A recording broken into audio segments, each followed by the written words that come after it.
Buenas tardes a todas las asistentes, los asistentes. Gracias por acompañarnos de nuevo en esta tercera sesión de seminario de investigación del Seminario Permanente de Investigación del Programa Interdisciplinario de Estudios de Género del Colegio de México. Eh, Esperemos que esta sesión tercera levante muchas preguntas entre los y las asistentes. En esta ocasión quisiera agradecer la presencia de la doctora Carolina González, quien hará los comentarios a la presentación de la doctora María Camila Díaz Casas. Esta tercera sesión del seminario se llama Las mujeres y la búsqueda de la libertad en la frontera entre México y Estados Unidos en el siglo XXI. Entonces, en el siglo XIX, ¿no? Fíjate, tiene un 19. gran error, tiene un gran error el cartel eh, que circulamos, pero bueno, en realidad es en el siglo XIX y nos acompaña para hacer la exposición la doctora María Camila Díaz Casas de la Universidad Javeriana, que es historiadora por la Universidad Javeriana, como ya lo señalé, maestra y doctora en Historia y Etnohistoria por la Escuela Nacional de Antropología e Historia aquí en México. Actualmente es profesora del Departamento de Historia y coordinadora de la Maestría en Estudios Afrocolombianos de la Universidad Javeriana. Sus trabajos de investigación se han concentrado en la acción colectiva de las poblaciones negras en el suroccidente colombiano en el siglo XIX, en los procesos de abolición de la esclavitud en Colombia y México y en las fugas de esclavizados del sur de Estados Unidos a México en el siglo XIX. Entre sus publicaciones se destaca el libro Salteadores y cuadrillas de malhechores, una aproximación a la acción colectiva de la población negra en el suroccidente de la Nueva Granada en 2015, publicado en el 2015, y los recientes artículos Desde el norte hacia el sur, esclavizados fugitivos en la frontera tejano-mexicana, que fue publicado en el 2018, y los mansos corderos se han convertido en tigres rabiosos, esclavitud y acción colectiva en el 2019. Y bueno, María Camila, te cedo la palabra. Muchas gracias por la invitación, digo, por la participación. Muchas gracias. Pues bueno, yo quería empezar por explicarles un poco de qué se trata este ejercicio, porque pues pensaba yo que era importante que pusiéramos en contexto lo que quiero presentarles hoy. Yo a lo largo de, bueno, hace unos años ya vengo trabajando sobre las fugas de personas esclavizadas del sur de Estados Unidos al norte de México en el siglo XIX. Y pues en esa investigación he podido observar cómo quizás más de 4.000 hombres y mujeres afroamericanos cruzaron la frontera en busca de la libertad a territorio mexicano y cómo además esas miles de personas construyeron unos imaginarios particulares sobre México como un país en el que se podía buscar la libertad, pero además como un país en el que se podía conseguir no solamente la libertad de la esclavitud, sino mejores condiciones de vida. Existen un sinnúmero de testimonios que muestran cómo estas personas asumían que México era un país en donde no existía el racismo, en donde el color de piel no jugaba ningún papel en las jerarquías sociales y justamente por eso en otros espacios de... Entonces decía, voy a repetir un poco lo último por si no se alcanzó a escuchar, decía que justamente a partir del uso de esos imaginarios de las personas esclavizadas sobre México como un país en el que el color de piel no generaba ningún tipo de discriminación, utilicé en otros espacios de investigación el concepto de mitos de armonía racial creado por Maritza Lazo para poder describir este contexto. Eso entonces es fundamentalmente lo que he venido investigando desde hace unos años. Sin embargo, pues a propósito de este espacio y de otras preguntas que me han rodeado últimamente, lo que quiero presentarles hoy más bien es un ejercicio en el que un poco cuestiono esa reconstrucción histórica que había hecho en otros espacios, justamente por sentir que era una historia un poco masculinizada, una historia que le daba un énfasis a los sujetos masculinos como los sujetos que se fugan, como los sujetos que van en busca de la libertad. Y lo que hice para la presentación de hoy es más que una reflexión teórica muy compleja y muy profunda, lo que quise hacer fue, por el contrario, partir de lo empírico y hacer una revisión de las fuentes con las que ya venía trabajando para justamente ver si existen estos matices y el papel de las mujeres en la búsqueda de la libertad es distinto al papel de los hombres y las mujeres entonces tienen una agencia y unas características particulares en este contexto. Esto entonces es lo que quiero presentarles hoy. Es además una reflexión que está muy centrada en este contexto, el contexto de la frontera entre México y Estados Unidos en las primeras 6 décadas del siglo XIX. Con esto entonces lo que quiero aclarar es que existe toda una historiografía de la que Carolina González es partícipe, que ha analizado cómo las mujeres esclavizadas, también las mujeres libres, han emprendido una serie de luchas por la búsqueda de la libertad. Carolina particularmente ha estudiado cómo las mujeres acuden a la justicia, litigan y cómo las mujeres entonces en estos espacios son agentes de la búsqueda de la libertad. En este contexto de la frontera entre México y Estados Unidos, pues no vamos a encontrar estos litigios, no vamos a encontrar este tipo de formas de buscar la libertad justamente por el contexto y por eso entonces quisiera que viéramos cuáles son esas formas de búsqueda de la libertad que las mujeres esclavizadas y también en ocasiones libres emprendieron aquí en la frontera entre México y Estados Unidos en las primeras 6 décadas del siglo XIX. Yo primero quería empezar por hablar de las fuentes, porque pues para hacer historia es obligatorio pensar en las fuentes. Y también quería pensar en las fuentes porque creo que algo que tendríamos que cuestionarnos para pensar el lugar de las mujeres y los procesos de racialización es la forma del archivo, es cuáles son los archivos, cómo pensamos el archivo, cómo buscamos el archivo, dónde están las fuentes. Creo que es un debate histórico, además muy contemporáneo, precisamente esto de preguntarse sobre el archivo más allá de una institución que te da información, sino el archivo también como un territorio de poder, un territorio de colonialidad, en donde las fuentes son organizadas y pensadas desde esas lógicas. Entonces quería, pues, más que pensar en esta reflexión del archivo, más que centrarme allí, quería explicarles en este contexto cuáles son esos límites que las fuentes nos ponen, cuáles son esos problemas para encontrar a esas mujeres en el siglo XIX en territorio fronterizo. Pues un primer ítem fundamental es que estas personas, los hombres y las mujeres esclavizados del sur de Estados Unidos, se fugaban a México de manera clandestina para poder llegar a territorio mexicano, pues tenían que emprender un camino bastante complejo que implicaba, bueno, fugarse, que implicaba escapar a las patrullas que los propietarios habían extendido por todo el sur, que implicaba como violar toda esa red de vigilancia y esa restricción de la movilidad que se había configurado en los estados del sur. Pero justamente como esta es una práctica ilegal, pues es una práctica que no tiene ningún registro, es una práctica que no está organizada ni sistematizada en las fuentes, por lo menos escritas, que se pueden encontrar sobre el periodo. Entonces, de entrada, esto ya nos pone un problema para pensar quiénes son esos sujetos que se fugan. Las fuentes, justamente porque es una práctica ilegal, clandestina, no nos están hablando con gran profundidad de esos sujetos.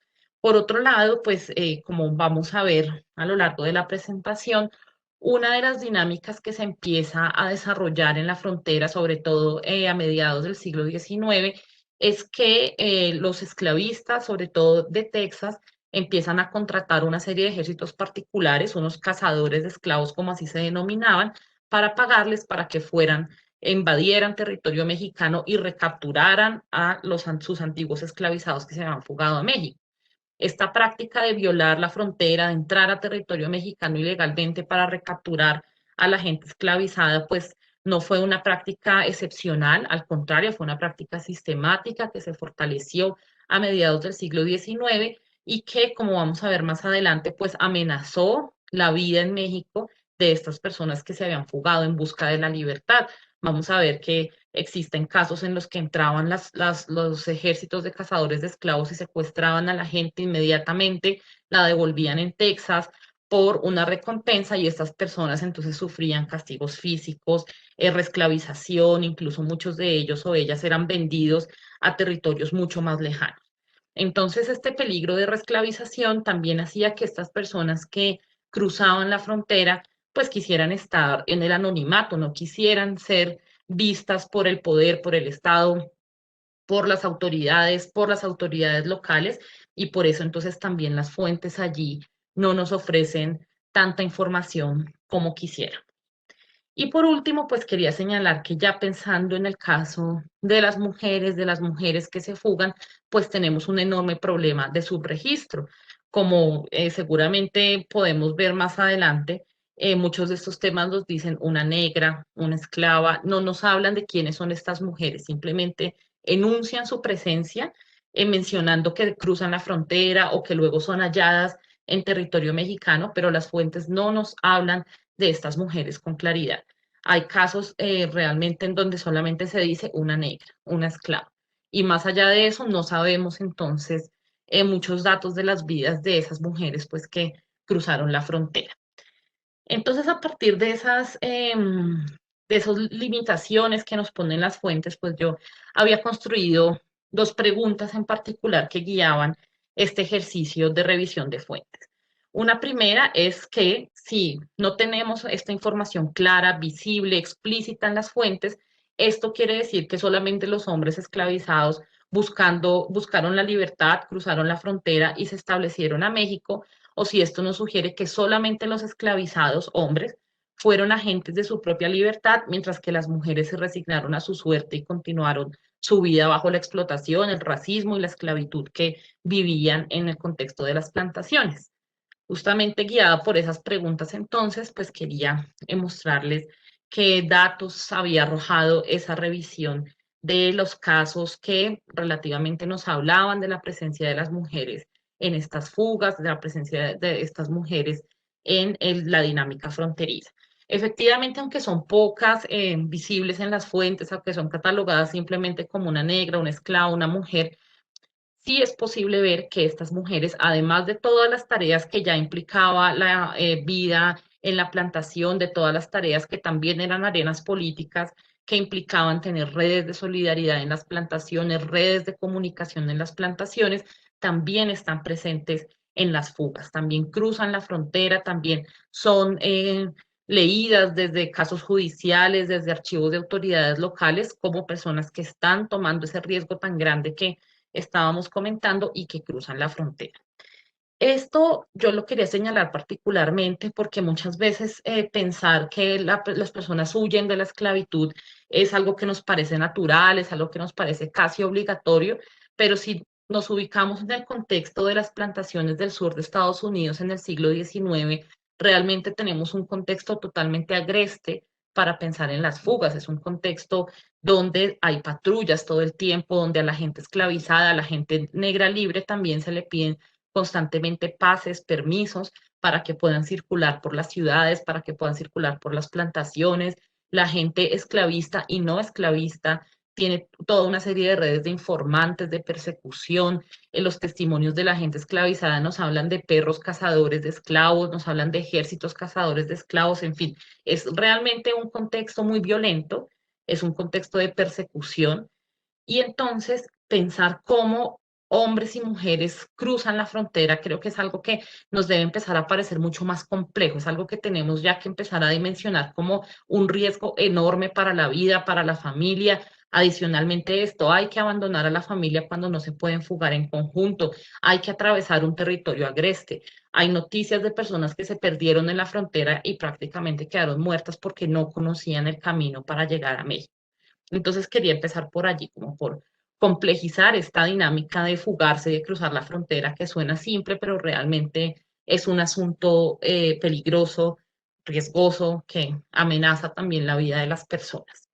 Este mapa lo puse aquí, un mapa de 1819, para que viéramos estos límites entre Estados Unidos y la Nueva España, es decir, México bajo el dominio español en 1819. Es un tratado, es un mapa que surge del Tratado Nice-Adams de 1819, un tratado que se firma entre la corona española y Estados Unidos ya independiente para fijar los límites de ambos en el norte.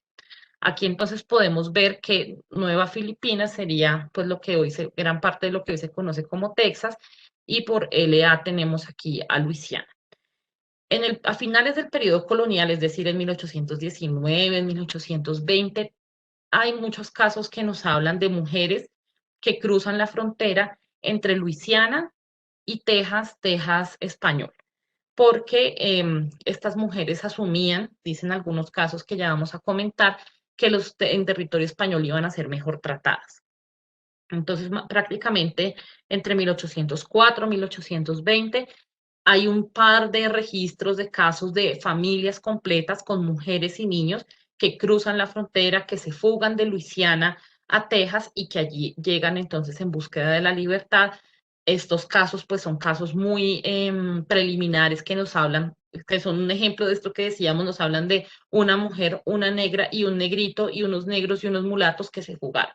No nos están dando información más clara de las personas que emprendieron esta fuga, pero estos casos sí nos muestran un poco cómo son redes familiares, cómo hay una planeación previa. Son casos que reportan además robos de caballos, animales muy preciados en el contexto de las plantaciones y que entonces nos muestra eso, una premeditación, una planeación.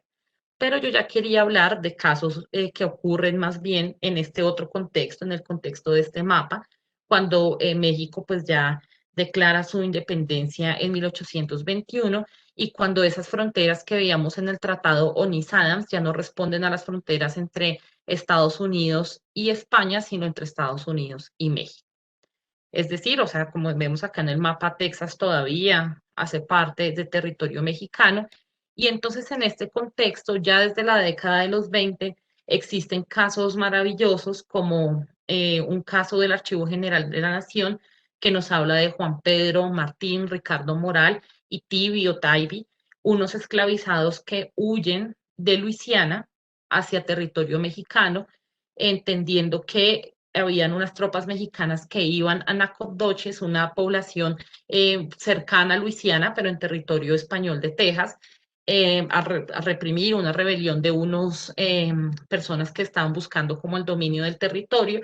Y estos esclavizados entonces se entregan a las tropas mexicanas, se entregan a ellos y son juzgados, son llevados a San Antonio, la capital de Texas, luego son llevados a Monterrey y en Monterrey son interrogados. Allí entonces tenemos una fuente que, más allá de decirnos una negra, un negro, un esclavo, una mujer, ya nos está hablando de 4 personas con nombre que además como son interrogadas, entonces tienen allí pues pueden hablar un poco más de quiénes son y cómo son sus vidas.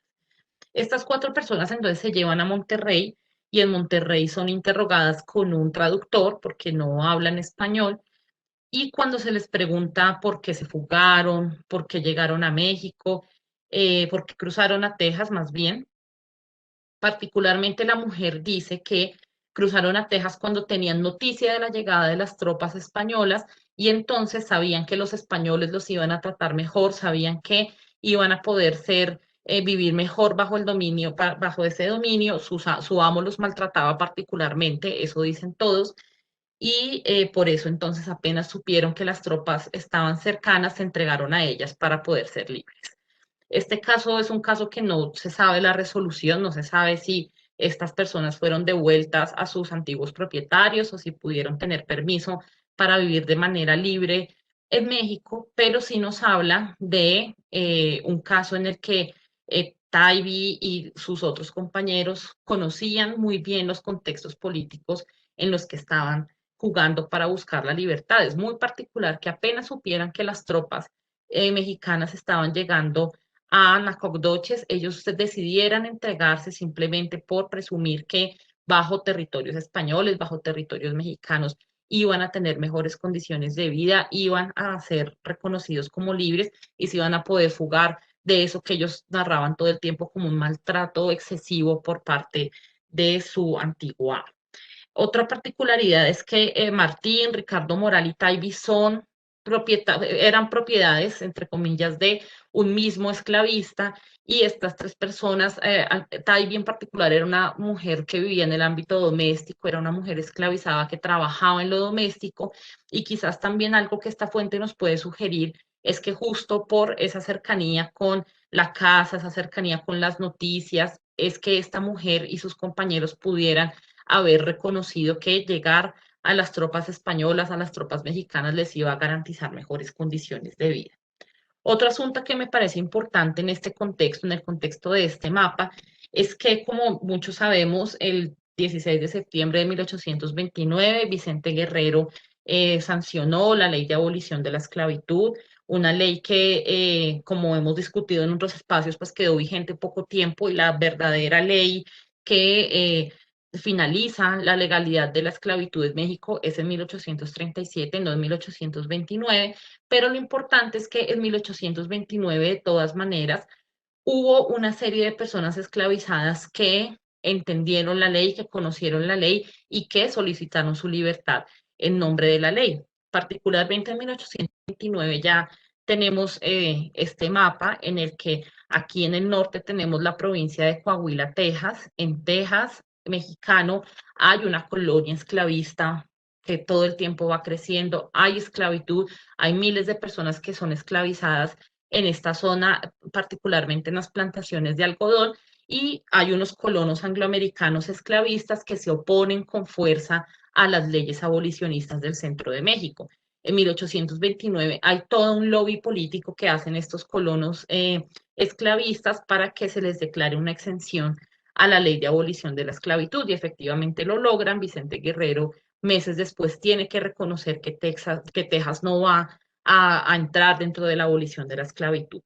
Aún así, en este contexto hay varios casos de hombres y mujeres que se fugan a Coahuila, que estando en territorio mexicano prefieren cruzar la frontera interestatal, podríamos decir, porque son un solo estado para entonces, y cruzar a Coahuila para poder obtener la libertad. Y entonces estos registros nuevamente nos vuelven a hablar de mujeres, de negras, de esclavas, según las fuentes, pero también nos están mostrando, así no tengan información muy profunda, que estamos ante unos sujetos que lejos de ser víctimas pasivas de toda la violencia y la opresión de la esclavitud del sur, conocen e interpretan estos contextos legales, tienen redes de comunicación que les permiten apropiar estas discusiones legales sobre si se va a abolir o no la esclavitud, si en Texas se va a declarar una exención o no, y justamente en ese contexto prefieren fugarse a territorio de Coahuila, que como les digo es el mismo estado, en la misma república, pero saben que cruzando esa frontera que constituía el río Sabina, podían encontrar un contexto en donde se les reconociera la libertad. Y efectivamente, pues muchas autoridades que recibieron estos casos de 1829 reconocieron su libertad, a pesar de que la ley de 1829 se deroga un poco después. Entonces, pues esto ya nos habla justamente como decíamos, de esta agencia en la que también participan las mujeres, en la que también las mujeres están presentes, aunque las fuentes no nos digan muy claramente de quiénes están hablando. Y con esto, pues también quería comentar que hasta mediados del siglo XIX, incluso hasta la fecha en la que termina la Guerra Civil estadounidense, 1863-1865, existe una documentación que nos habla de redes familiares que cruzaron de Texas a Coahuila, en el mismo estado, pero solamente cruzando el río Sabina, para obtener la libertad, más allá de la ley de 1829. Hay casos que nos hablan nos ponen los nombres de los hombres, asumiendo que son como los jefes de esas familias, y luego nos dicen, Juanito Pérez, un hombre, con una mujer, con su hija, con sus nietos, y esto pues nos da noticia de cómo estas mujeres huyen con sus familias para buscar la libertad. Estos registros sobre todo son registros de funcionarios locales que muchas veces lo que hacen es responder a estos documentos diciendo que aceptan la estancia de estas personas como libres en territorio mexicano y prácticamente sí garantizan como esta condición de refugio a las personas que cruzan la frontera. Ahora quería que viéramos este otro mapa, que es otro mapa que nos habla de otro contexto en este mismo periodo, un mapa que ya nos muestra el territorio mexicano después de la firma del Tratado Guadalupe Hidalgo en 1848, y un mapa entonces que ya nos deja ver cómo pues Texas ya deja de ser parte de ese estado Coahuila, Texas, y ya está anexado a Estados Unidos desde 1845.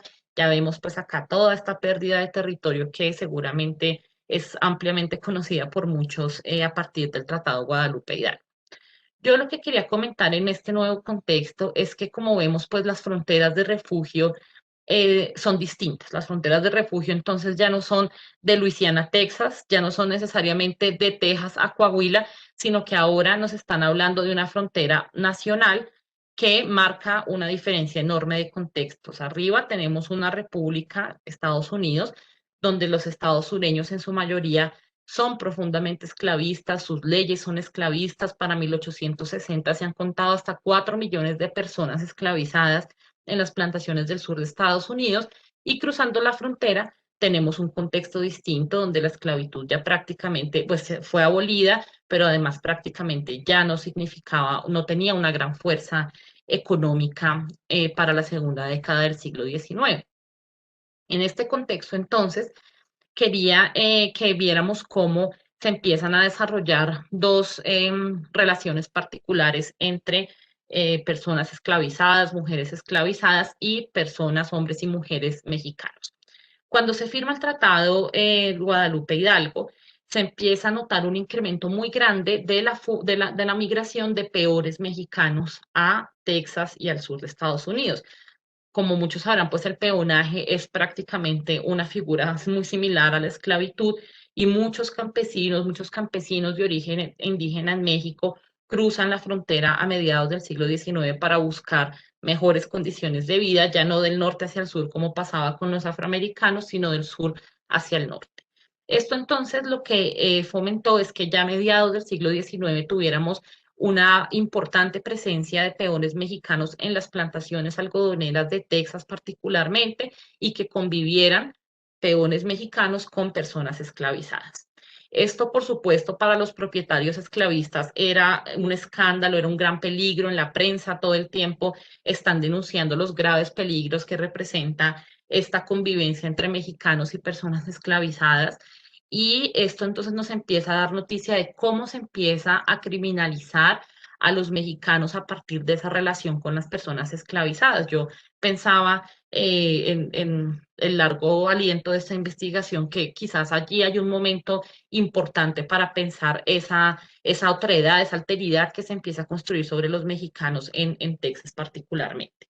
Entonces me refiero a esto porque la prensa de los esclavistas tejanos es muy, muy clara en señalar las graves alertas que les generan esta relación entre personas mexicanas y personas afroamericanas esclavizadas.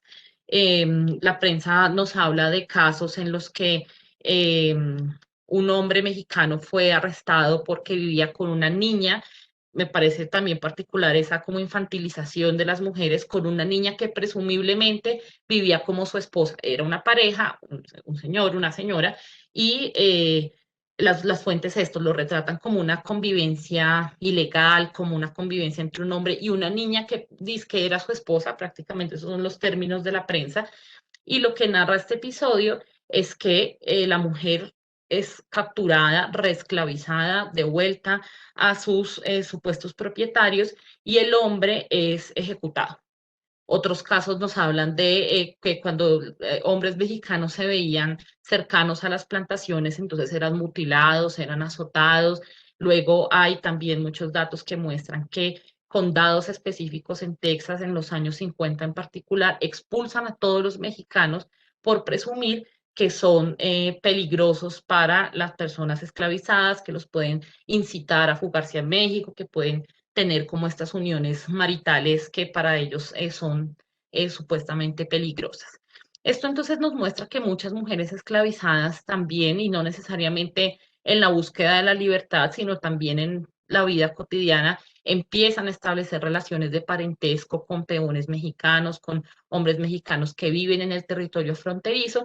Y lo interesante es que hay fuentes que también nos muestran cómo se fugan juntos al territorio mexicano, cómo estas redes familiares también los guían hacia territorio del norte de México. Y por otro lado, pues vemos también casos muy interesantes en los que las fuentes nos hablan de estas mujeres que cruzan la frontera y que establecen en México unas redes familiares con mexicanos, con gente local, con gente de estos municipios fronterizos, que les permiten garantizarse no solo la libertad en México, sino también mejores condiciones de vida. Hay un caso muy famoso de Cora Montgomery, una escritora de Texas, que narra cómo uno de sus amigos se encuentra a un hombre en Monterrey, y cuando lo reconoce, porque de lejos le parece muy elegante, cuando lo reconoce de cerca se da cuenta que era un cocinero, que había sido cocinero esclavizado en la plantación de un amigo suyo. y cuando estaban hablando con Dan, se llamaba, pero ahora en el contexto mexicano se llama Don Dioniso de Olavarría, dice, el mismo Dan le dice que no le diga Dan, que él se llama Don Dioniso de Olavarría, entonces empieza a decir que él ahora es hijo de un juez porque su madre se casó con un juez en Monterrey. Y esto entonces no nos habla necesariamente de los prejuicios de la autora, que es, pues que también es bastante particular, sino que también nos habla eso de estas mujeres que en México no solamente son libres, sino que se casan, establecen redes familiares, redes que les garantizan la libertad, pero también les garantizan la movilidad social, la movilidad económica para ellas y, por supuesto, para sus hijos y para sus familias. Y pues también existen muchos casos en los que estos noticias de cazadores de esclavos en México nos hablan de secuestros de personas afroamericanas que ya son libres en México y que en los municipios fronterizos las mujeres tratan de defender, a veces con éxito, a veces sin éxito, sus propias esposas, o que las mujeres establecen redes de solidaridad con sus vecinos para que se defiendan de los ataques armados, pero finalmente algunos son regresados al sur de Estados Unidos. Creo que de tiempo ya queda poco, ¿verdad? Sí, ya, entonces voy a apurarme un poco más. Solamente quería, bueno, por último, hablar de dos casos en específico, casos con nombre y con cara que nos ponen las fuentes. Creo también que pues ya es ampliamente conocido que una de las fuentes que nos sirven para pensar estas fugas son las entrevistas que se hicieron a personas esclavizadas en el siglo XX, a personas que habían vivido bajo la esclavitud en el siglo XX y que fueron interrogadas por una agencia estatal entre 1937 y 1941 sobre sus vivencias bajo la esclavitud.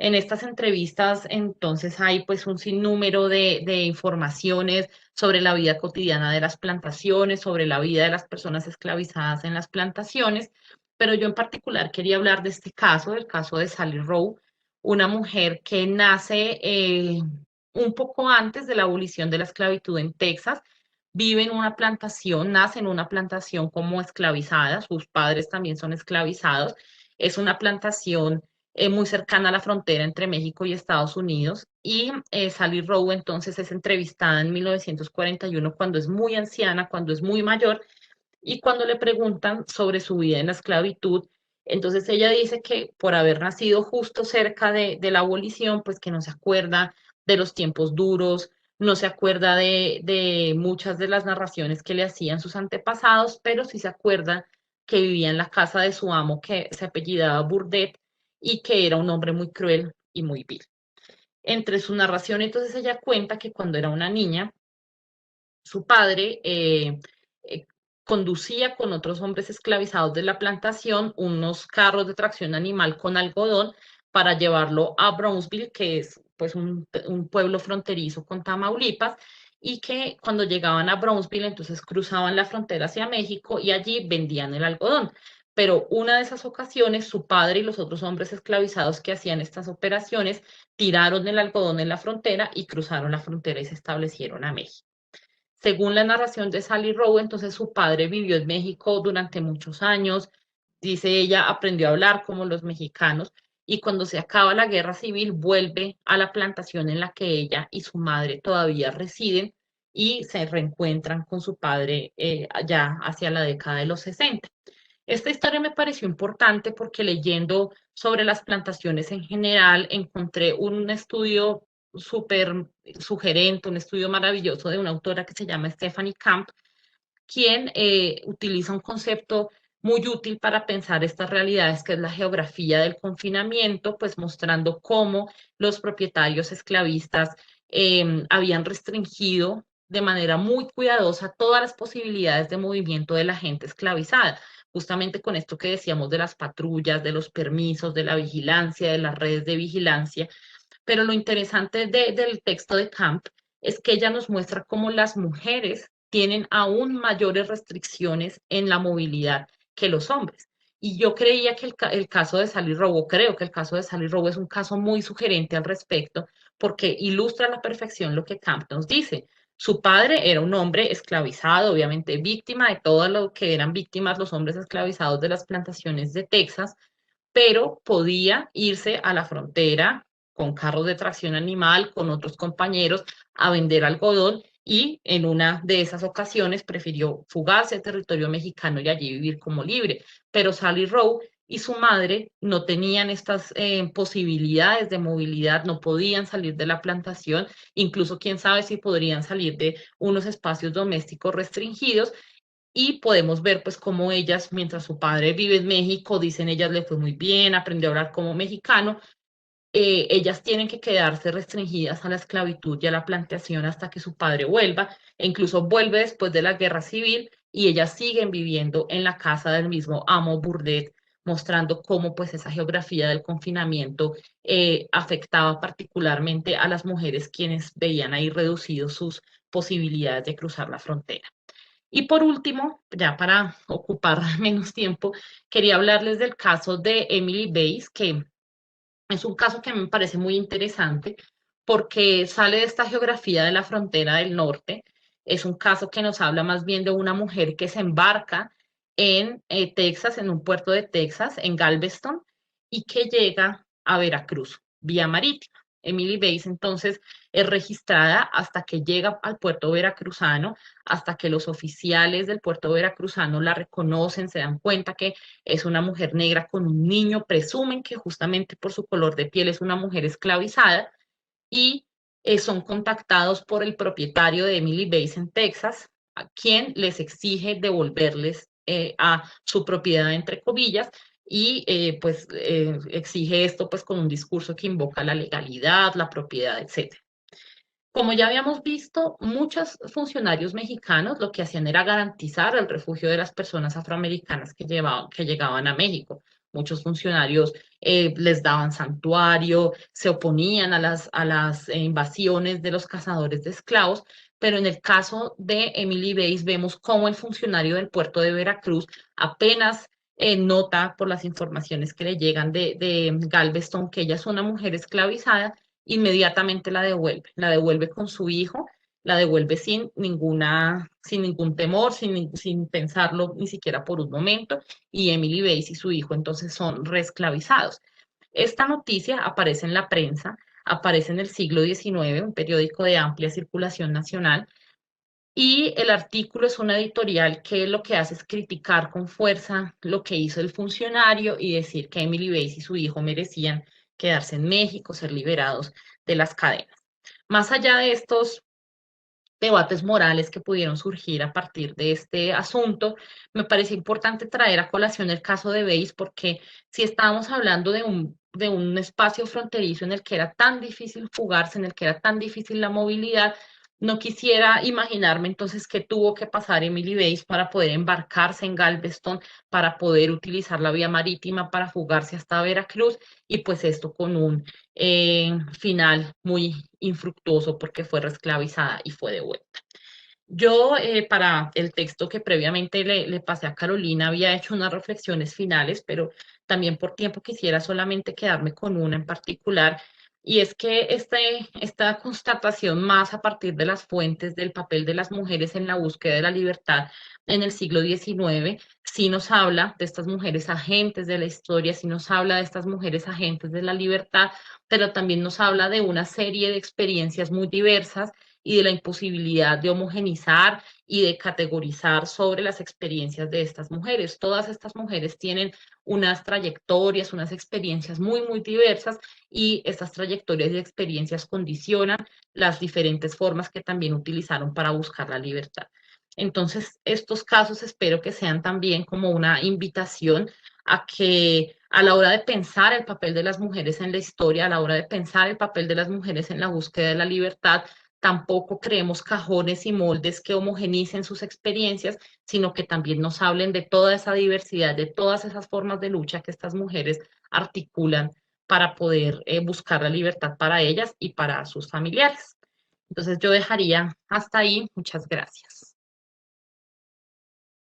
Muchas gracias, María Camila. Increíble. Siempre tu trabajo me ha parecido muy novedoso en términos de la producción histórica en el país, como de una temporalidad que es poco explorada, pero poco explorada. Creo que el recorrido que nos has hecho es muy vasto. Creo que también para las personas que están buscando temas de investigación. Creo que es un campo todavía bastante en crecimiento, en muchos sentidos, no quiero decir inexplorado, pero es la palabra que me sale. Y me pareció súper interesante, y voy a adelantarme un poco a las preguntas, pensar en este concepto de geografía del confinamiento. Me parece un concepto bastante productivo, ¿no? En relación a lo que expusiste. Y para no quitarle más tiempo a Carolina González, a la doctora González, a quien le agradezco mucho que haya aceptado la invitación a comentar a María Camila, voy a presentarla. La doctora Carolina González es historiadora, es doctora y maestra en historia por el Colegio de México, aquí la institución que esta vez la invita a compartir su palabra, y magíster en estudios de género y cultura, con mención en humanidades por la Universidad de Chile. Es licenciada en historia por la Pontificia Universidad Católica de Chile, ¿verdad? Integrante del grupo de estudios Género y Raza, Miradas Interseccionales, y del grupo de estudios Historia y Justicia. También participa en la red de historiadoras feministas y en la red chilena de estudios afrodescendientes. Actualmente se desempeña como profesora del Centro de Estudios de Género y Cultura en América Latina, CEGECAL, y del Departamento de Ciencias Históricas de la Facultad de Filosofía y Humanidades de la Universidad de Chile. También se ha desempeñado como directora de CEGECAL y coordinadora del Magíster en Estudios de Género y Cultura, con la mención en Humanidades. Dentro de sus publicaciones podemos destacar los libros en el 2014, Esclavos y Esclavas demandando justicia, Chile, 1740-1823, Documentación judicial por carta de libertad y papel de venta, de la editorial Universitaria en Santiago de Chile, y en coordinación con la doctora María Elisa Velázquez en el 2016, Mujeres africanas y afrodescendientes, experiencias de esclavitud y libertad en América Latina y África, siglos 16 al 19, editado por el INA, el Instituto Nacional de Antropología, aquí en México. Y sin más, Carolina, te agradezco, te cedo la palabra. Hola, buenas tardes a todas y todos quienes están acá hoy y que no les veo, no les podemos ver, pero las personas que están ahí escuchando esta sesión del seminario, y por cierto a quienes sí puedo ver acá, Itza, Camila y Gloria. Voy a poner, tengo 15 minutos más o menos, ¿sí? Voy a poner igual Sí, claro. la alarma, por si acaso. Primero quiero decir que estoy muy contenta por esta invitación a comentar este texto de María Camila Díaz, por varias razones, porque es un tema que me interesa, por cierto que sí, y mucho, pero también porque con María Camila nos conocimos acá, allá en DF, cuando Ciudad de México se llamaba DF, y desde épocas de nuestros respectivos doctorados en México, y gracias a María Elisa Velázquez precisamente que nos presentó, así que un saludo así, no sé, virtual, donde esté María Elisa, no sé si anda por ahí o lo verán en algún minuto. Creo que ha sido muy importante para todas nosotras quienes estamos aquí conocerla, ¿no? Y cómo nos ha articulado, ¿no? A diferentes armados redes ahí de investigadoras. Y también siempre es una alegría volver, aunque sea virtualmente, al Colmex, que es donde yo hice mi doctorado, ¿no? Y he vuelto algunas veces, pero bueno, y me emociona más aún en este contexto tan difícil, ¿no? Y desolador de la pandemia en todo el planeta y bueno, en particular en los territorios donde habitamos nosotros, ¿no? En América Latina. Y segundo también, quiero agradecer la invitación como comentarista a esta tercera sesión del Seminario Permanente Género y Procesos de Racialización de lo Afro en México, que coordina Itza Varela, que es profesora del PIEG, o la doctora Varela. Acá no somos tan formales, así que voy a saltarme esas formalidades de los, de los títulos. Y quiero agradecerlo en particular porque me parece una iniciativa sumamente importante y que felicito que se haya creado. Entonces, estoy muy honrada también de estar acá en esta tercera sesión. Lo que preparé hoy, y en honor al tiempo, es un comentario general de lo que ustedes también ya han escuchado de la presentación de Camila, así que no me voy a extender mucho en eso. Pero sí me voy a extender un poco más en preguntas, tengo como 9 preguntas, más o menos. Pero más que nada para que tú veas cuáles respondes y más que nada para abrir una conversación, que es lo que me parece que es lo más productivo y placentero también de estas instancias de conversación, ¿no? Y de intercambio, ¿no? de nuestras investigaciones. El trabajo de María Camila Díaz, ya lo dijo, pero yo también me di cuenta de eso, es una invitación, es una propuesta, ¿no? Para hacernos preguntas teórico-metodológicas sobre la escritura de una historia crítica, sobre los sujetos subalternos, subordinados, subyugados. Hay diferentes maneras que podemos nombrar eso dependiendo de dónde nos situemos teóricamente. Y en particular de hombres y mujeres esclavizados de origen africano en México, y más en particular aún en la frontera norte, ¿no? Y en continuidad con lo anterior, entonces un primer objetivo que tiene el texto es comprender, uno, y afirmar, ¿no?, que fueron agentes históricos en la construcción de la frontera entre México y Estados Unidos en el siglo XIX. Esa es una primera cuestión que yo creo que, bueno, María Camila también ha trabajado en su tesis doctoral, ¿no? Pero ese panorama más general le lleva a esto, a un segundo propósito que es más específico, que es interesarse en el rol de las mujeres fugitivas, o bien en mujeres mexicanas, ¿no?, que crearon vínculos con hombres fugitivos, ¿no? Pero en particular el caso de las mujeres fugitivas, de mujeres afroamericanas que cruzan, ¿no?, a esta, al parecer, tierra libre, ¿no?, que es México, en ese periodo. No obstante, María Camila advierte que esto tiene una serie de dificultades metodológicas respecto a la documentación. Por una parte, si la documentación ya es esquiva respecto a la presencia de fugitivos en el caso de los hombres, hay una ausencia aún más marcada de registros sobre la presencia de mujeres fugitivas, porque estarían silenciadas, descritas de paso, muchas veces sin un nombre propio, ¿no?, sin identificación, ¿no?, como bien nos señaló Camila en su presentación. Y en esto influiría el sesgo androcéntrico, ¿no?, de la documentación que reproduce un orden de género, pero también el sesgo historiográfico, ¿no?, como muy bien lo apuntaron, ¿no?, respecto a la historia de las mujeres, ya hace más de 40 años, ¿no?, y desde los 80 en adelante, historiadoras desde que van desde Joan Scott, ¿no?, en el caso norteamericano, anglosajón, Carmen Ramos, ¿no?, una historiadora muy importante para el caso de México y América Latina, entre muchas otras más, ¿no? También profesoras que son del programa mismo, ¿no?, del PIEG, ¿no? En fin. Entonces, de esa constatación que tiene que ver a la vez con todas las observaciones respecto a ese sesgo, ¿no?, que hacen, ¿no?, las epistemologías feministas en sus diferentes vertientes, ¿no?, posturas, Camila, ¿no?, señala que la documentación está masculinizada, esta documentación en particular, y que ha habido una historiografía que ha entendido la fuga como algo principalmente masculina, de varones. En el caso, ¿no?, de lo que ocurre en la frontera México-Estados Unidos, ¿no? Esto pasa en realidad pasa para el periodo colonial, que es el que yo conozco mejor, y pasa en todo el caso de América Latina, ¿no?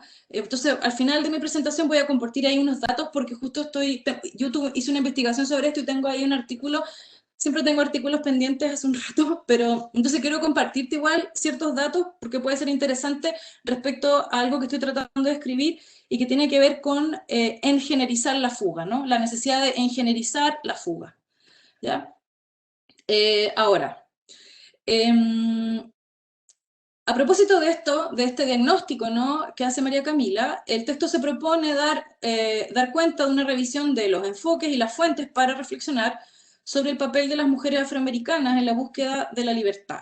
Y para eso describe, ¿no?, 11 casos. Yo cuantifiqué 11 casos, que son los que se describen y que se nota que es una tarea, digamos, muy minuciosa de revisión del material que tú tienes, ¿no?, porque es un material que viene de los archivos generales de la Nación, de la prensa, ¿no?, pero también de la historiografía. Entonces, ahí hacerte una primera pregunta, si puedes ahondar más en los archivos con los que has trabajado, y ahí me refiero a dos cosas, ¿no? Por un lado, ¿dónde has encontrado el material? ¿En qué archivos?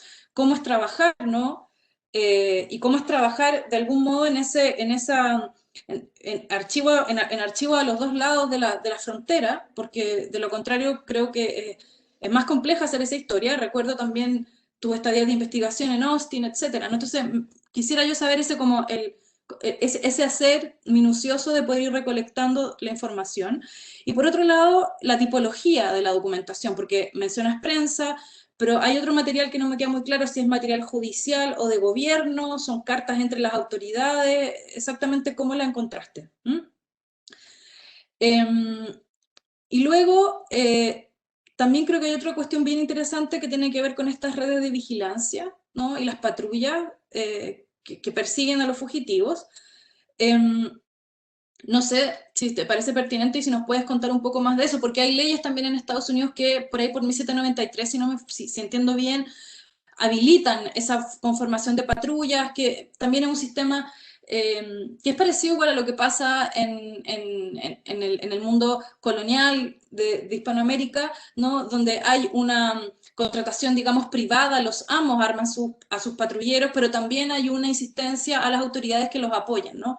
Entonces, no sé si eso pasa en lo que tú ves respecto a esa relación entre, en el fondo, el mundo privado, digamos, de los amos y el mundo estatal en el caso de Estados Unidos, y cómo, por otro lado, eso cruza la frontera, ¿no? ¿Quiénes son esos hombres que hacen esos patrullajes? Ahí hay otra pregunta bueno, que me viene, que se me sale de mi interés por la cuestión de la justicia y las instituciones también, ¿no? También, por otra parte, es que se me desordenó en el texto. Quiero volver a una cosa que tenía que decir antes. Disculpen. A propósito de esos casos que tú revisas, ¿no?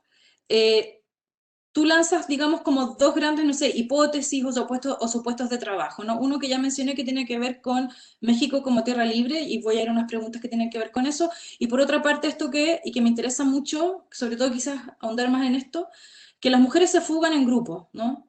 Con hombres y niños, por ahí lo dices, ¿no? Haces una afirmación ahí. Y por ende, entonces yo me preguntaba, serían fugas grupales, pensando en cierta tipología que hay en la historiografía, en la que yo conozco, que no es una historiografía que tiene que ver con la frontera norte ni con la de Estados Unidos, porque la he explorado poco, con un tipo de fuga que son las fugas colectivas, ¿no? O grupales. Pero también hay fugas individuales, ¿no? De mujeres con su hijo, una mujer con su hijo o su hija, ¿no? Y por otra parte, en el caso de las fugas grupales me pareció algo interesante y quizás tú puedes como dar un poco más en eso. Claro, hay fugas que se organizan al parecer desde la plantación, pero no necesariamente. Hay fugas que se organizan, lo describes en el caso de Tibi, me parece, en la casa, ¿no? En el espacio doméstico y ahí no me quedó muy claro si además en el espacio urbano.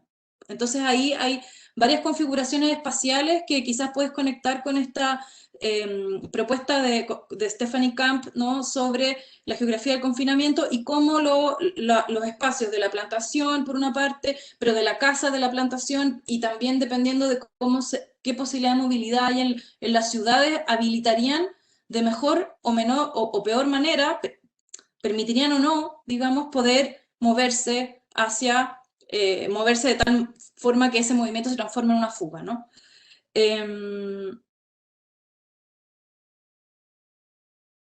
Y eso me parece muy interesante de la propuesta que tú haces, ¿no?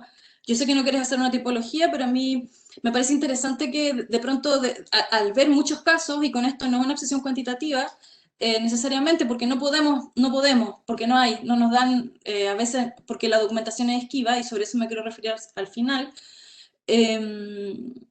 pero sí nos permiten ver esos análisis cualitativos de casos, ¿no? Ciertas quizás asuntos que quizás que nos ilumina también una lectura de bibliografía para otros periodos, ¿no? Para el 18, quizás para otros lados, tampoco, no hay una bibliografía muy abundante sobre fugas, por ejemplo, en el caso de Hispanoamérica.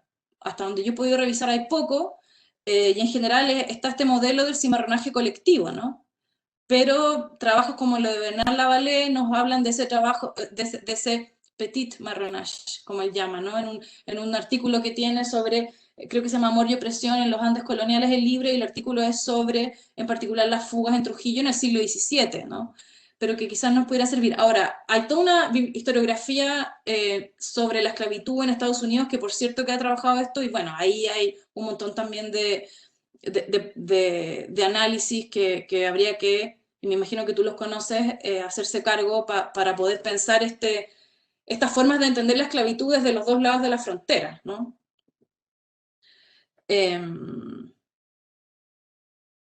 Entonces, volviendo a las preguntas, ¿no? Otra pregunta que tengo es si, por ejemplo, en la prensa, pero no solo en la prensa, puede identificar cómo operan ciertos estereotipos de género, porque de algún modo la fuga femenina, la fuga de mujeres sería doblemente problemática o transgresora, ¿no? Porque son personas esclavizadas, pero son mujeres, ¿no? Y son negras, o sea, ahí está esa fusión género-raza, ¿no? De la colonialidad del género, que me parece que pudiera ser que las persecuciones a mujeres fugitivas tuvieran especificidades. No quiero decir que fueran peores o, no sé, especificidades, por una parte, y al mismo tiempo que habilitaran o no, insisto, esta posibilidad de la fuga, pensando también en que la forma, y eso sí que es común en el caso de Estados Unidos, como en el caso mexicano y del resto de las colonias, ¿no? De América Latina, es que el principio jurídico, ¿no? Ya lo ha dicho Jennifer Morgan y una historiografía larga al respecto, la esclavitud se sostiene en el principio jurídico del parto sigue al vientre, ¿no? Y por lo tanto, esa fue también la manera en que los esclavistas, digamos, ocuparon los cuerpos de las mujeres para la reproducción, ¿no? La reproducción y producción de la esclavitud. Es verdad, la trata transatlántica, por cierto, pero sin ese principio jurídico que en el fondo habilitó, ¿no? De una manera muy perversa esa reproducción esclavista, la historia sería distinta, ¿no? Entonces, por lo tanto, las bases de la esclavitud están en las mujeres. Y ahí mi pregunta, ¿cómo eso, si tú piensas cómo conectar eso de algún modo, o si estás de acuerdo con esto o no, con en particular la cuestión de la fuga, ¿no? Porque efectivamente encontramos, en principio, mucho más hombres fugándose que mujeres, ¿ya? Y voy a ir a eso cuando te comparta unos datos que tengo, que a lo mejor no van a servir para nada, pero son a modo de referencia. Luego también otra pregunta es ¿qué pasa con la raza, entre comillas, ¿no? Con las marcas de racialización en la documentación que tú revisas, porque no, a ratos me pareciera como que no, o sea, lo que está muy presente es la esclavitud, pero no sé si hay descripciones físicas más precisas, en los avisos, ya llegué a los 15 minutos, ya, me queda poco. En los avisos de prensa, por ejemplo, de esclavos fugitivos se les describe, ¿no? Entonces, no sé si por ahí nos puedes comentar más de eso, pensándolo también, cómo se articula esclavitud, marcas de racialización, género, con la respuesta mexicana ahora, que pareciera ser de buenas a primeras por los casos que tú describes, abierta, ¿no? A respetar ese principio de México como tierra libre. No sé, y ahí si nos puede explicar un poco más sobre las leyes la ley de abolición mexicana. Porque en principio se supone que todas las leyes de abolición lo que hacen también bueno, prohibir la trata, y el que ingresa a territorio nacional es automáticamente libre o después de 6 meses o después de cierto tiempo, ¿no? Claro, ahí hay una cosa bueno, sin que ingresan con amos o que ingresan fugitivos, pero en el fondo estas tierras libres, ¿no? ¿Cómo se relacionan esos principios políticos legales, por decirlo así, con esta cuestión de la esclavitud y las marcas de racialización, en el caso de la fugitiva, en lo que pareciera ser un sentimiento antiesclavista extendido, ¿no? En el caso mexicano, pero no lo sé, no lo sé. Es como lo que leo en los casos, pero hay algunos casos, como el de Veracruz, donde no, donde ahí el principio legal que salta es de ser una extranjera ilegal. Entonces, ¿qué está pasando ahí, en realidad? ¿Qué está pasando? ¿Es la mera invocación a la ley? ¿O cómo se está jugando ahí ciertas miradas discriminatorias, ¿no? Que tienen que ver no solo con la condición de esclavo, sino con la condición de negritud, extranjera, no sé si me explico, un poco ahí pensando en eso, ¿no? O sea, ¿por qué un alcalde protege, en el caso Coahuila, protege, ¿no? ¿Qué hay detrás de esa protección? Por una parte, solo como este espíritu antiesclavista, este sentimiento antiesclavista, ¿no? como lo han llamado algunas autoras. Hay intereses ahí creados también, hay redes comerciales, ¿qué está pasando? Y por otro lado, ¿qué pasa con este capitán de Veracruz que invoca una ley que un poco extraña, ¿no? O no lo sé. Y entonces, ¿cómo ves tú esa relación social con la política o con la ley no de abolición? ¿Ya? Y, eh, y luego, ya, voy terminando, les prometo. Es que es un texto muy sugerente. Entonces, luego también hay sentidos, hay varios, pareciera haber, bueno, sentidos múltiples, ¿no? De la libertad. Eso lo sabemos por una historiografía larga que ha trabajado sobre eso, pero en este caso, bueno, hay casos que son más bien individuales, una cuestión más individual sobre la libertad, ¿no? Y, el proceso, y la posibilidad de llegar a la tierra libre y hacer una vida nueva, pero también pareciera haber en los casos precisamente grupales, y como, porque la gente va y vuelve a veces, ¿no? Las personas esclavizadas, bueno, también son capturadas, no sé si se vuelven a escapar, a fugar, ¿no? Hay una insistencia en eso, y ahí cómo funciona una idea más bien de la fuga como algo colectivo, y también no sé, y aquí no sé, hay una suerte de red, como de liberación clandestina, tipo el tren subterráneo del caso de Estados Unidos-Canadá, si nos puedes hablar un poco más de eso. Y ya, y por último, me parece súper interesante e importante articular la historia de las mujeres esclavizadas de origen africano eh, con lo que ocurre con las mujeres también en esos contextos territoriales, ¿no? Al norte de la frontera y al sur. O sea, no sé si tú te has metido por ahí. ¿Qué pasa con las mujeres en general en esas sociedades? ¿No? ¿Cómo está representado, por ejemplo, lo femenino? ¿Quiénes son las mujeres que viven ahí? Etcétera, ¿no? Porque quizás robustecería más aún la forma de comprender qué implica ser una mujer fugitiva, ¿no? En esa fuga o en ese contexto también transnacional, ¿no? Que se está moviendo. Entonces, en ese sentido, el caso que analiza Camila es muy particular por eso también, ¿no? Porque también, no sé, por lo menos lo que yo conozco más tiene que ver con las fugas dentro de un mismo territorio, llámese Capitanía General de Chile, la Nueva España, ¿no? Entonces, y para terminar, y ahora sí, te comento que de este trabajo que estoy intentando hacer, yo revisé material de archivos de la GN de México y del Archivo Nacional de Chile, comparé, ¿no? Comparé a través de casos de justicia criminal y civil, y, por ejemplo, en el AGN de México, entre 1770 y 1830, hay 59 casos en los que aparecen mujeres, ¿ya? Pero de esos casos, solo 2 se refieren a fugas, explícitamente en el archivo. Y aquí con esto que estoy describiendo, quiero ir a la forma en que los archivos crean, ¿no? Epistemes y crean formas de clasificación que permiten visibilizar o no ciertos problemas históricos. Sin embargo, también en los casos sobre papel de venta o maltrato hay información sobre las fugas, pero no están rotulados de esa manera, por lo tanto hay que entrarle caso a caso. Por otra parte, en los casos de fuga, yo cuantifiqué 19 casos de fuga para México en ese periodo, ¿ya? Y en esos casos, en esos 19 casos, en 6 de esos casos hay mujeres, no significa que haya solo 6 mujeres, en esos 6 casos hay mujeres. Y son casos de familia, hay casos en general son de grupos de esclavos que se escapan de las haciendas, ¿no? De las haciendas, por ejemplo, de Oaxaca, ¿ya? También de Veracruz, ¿no? Entonces, yo sé que nos lleva a otra geografía, pero me parece interesante pensar no sé, esas políticas de la fuga de la población esclavizada o tradiciones de fuga, ¿no? Y por otra parte, les comento, ¿no? Para el caso de Chile no hay mujeres rotuladas, no hay casos de mujeres rotulados como fugas. Sin embargo, y los casos de fuga masculinos son solo 6, es poquito, en un contexto de como 200 casos, ¿no?